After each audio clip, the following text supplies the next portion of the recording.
changes this week, Scotty? You see anything happening? We haven't finalised selection, but I guess it'd be reasonably difficult to make too many changes after Friday night's performance. But once again, the SANFL, there's some really strong performances again. You know, Greg, Wright, Shaw and Otten, these guys are really in good touch, which is great for the footy club.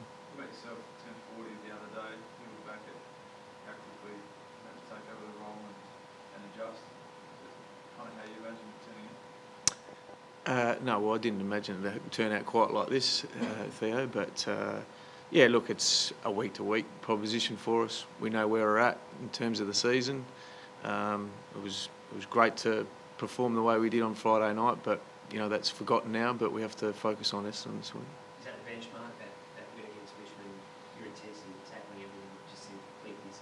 Have you just been enforcing that message this week? That's what we need to play with? Yeah, well, we've been enforcing that all year, Tommy. So that's the level that we need to do, you know, to be a quality side in the AFL. So we got a lesson the week before against Sydney on how to do it, and you know we were able to, you know, get somewhere near where we need to on Friday night. So, you know, the challenge for the group, as we said after the game, it's about consistency of those performances. What have you seen this week, the attitude, what have you seen that suggests that they'll be able to back it up? Yeah, well, no change really. I mean, as I said, since I've taken over, our training's been really good. So, once again, we're still trying to chip away at the things we need to keep working on and make sure we keep reinforcing the things that we did well. How proud of the group are you? Because it would have been easy for the Roos to fall off. Yeah, no, I am very proud, you know, of the playing group, the coaches, the staff at the footy club. Like, everyone's been affected by what's happened. So, but particularly the players, they have to perform on the weekend, and it's another. I mean, the game's tough enough as it is, let alone having those sort of things in your mind as well. So, no, really proud of them. Always have been, always will be. What's galvanised the group so much? I mean, footy clubs are a wonderful place to be in adversity. You know, I've been involved for over 20 years, and not that I've been involved in something that's happened like this year, but whenever there's a problem with someone or something happens within the club, footy clubs are a great place to be, and it's a great outlet for us. So they're elite athletes at the end of the day. They've got a job to do, and they know what they need to do, and they're a driven group. Who drives them most? I think it's a collective, no doubt about that. I mean, there's still a youngish group, you know, in terms of age demographic, but you know, they want to succeed and they want to play finals and hopefully get some, you know, one day win a premiership. That's the ultimate for any team in the AFL. So when you get to this level, they're all driven. So that's probably the easy bit. You know, the hardest bit is making sure that we can keep developing and keep getting them the way that we want them to play. Do you feel your relationship with certain players has gone to another level since you've taken over? So the emotional scenes after you put them on Friday night? Yeah, well, I think probably when you become senior coach, you're more broad. You know, you have to spread yourself across, you know, all 45 players, where when you're a line coach, I guess you're more involved with the guys in your area. So, you know, and there is a little bit of crossover at some stage, but yeah, no, definitely have built more stronger relationships with a lot more guys, that's for sure. It's difficult to do, to spread yourself amongst 45 guys with your time and dealing with all the other things that comes in with being a coach. I think it's always a challenge trying to get round to all those guys and make sure they're going well, giving them feedback on what they need to do to try and break into the side. You know, that's really important. So I had a really good mentor in Phil to show me how to do it, so sort of carried on those messages. Have you been able to enjoy it? Yeah, no, I have, really. You know, it's always a challenge, I guess, being in the hot seat. So, but I've really enjoyed it. Yeah, I've had a couple of wins along the way. That always helps. So, but yeah, no, as I said, I've had great support, so that makes a difference. One of the only down points last week was the kicking goal. Have you had a chat with the forwards, or have you done some extra work this week?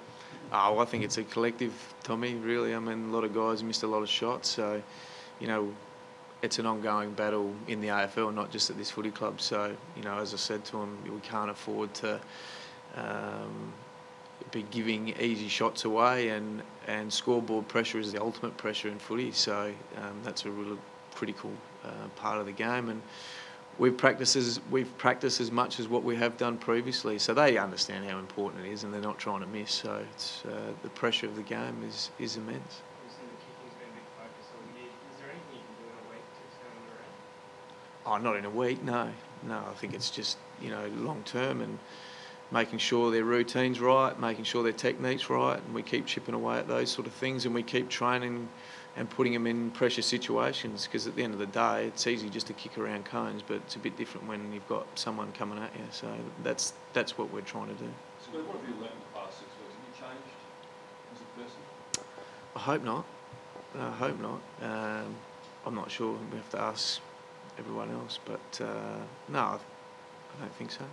What have you learned happening in the main role? I guess probably a little bit more time management more than anything. I think once you take over, there's a little bit more, you get pulled in different directions, so that's part of it, and I understand that, and I've seen that firsthand with other senior coaches that I've worked with. But at the end of the day, you're here to coach, and we've got to make sure that we're prepared as well as we can be for the upcoming opponent. When will the time come that you have to make a decision on whether you want to play? Oh, that'll be at the end of the year, Andrew. I mean, as I keep saying, our sole focus is to make sure we keep winning, and whatever happens after that, we'll decide at the end of the year.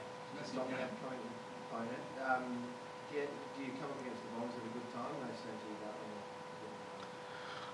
Look, the AFL is so even these days that anyone can beat anyone. So I'd be staggered if our group is going in with a mentality that this is a great time to get a footy club. So it's more about us, and that was like Friday night. It was more about what we want to do rather than what the opposition are going to bring. And if we bring our attitude and our intensity that we did against Richmond, then things should go away. If we don't, and you've seen it over the other weekends with other teams, if you don't come with that attitude, you're going to get burnt. There's a lot of talk coming out from Essendon that the players have sort of been dehumanised and just thought of as athletes in the whole growth saga. Do you think the broader community is guilty of just seeing elite athletes purely as athletes? Oh, look, I'm not going to comment on what Essendon are going through. I've got enough to worry about here, Theo, to be quite honest. One of the main things over the makeup of the squad this year has been perhaps a lack of outside speed, that sort of thing. Do you think on a ground like Etihad, are you more vulnerable than any other ground? No, not really. I think it's a positive for us. The way we move the ball is actually really slick, so that will hold up at Etihad, and we played Collingwood early in the year and stood up really well there, so I don't think so.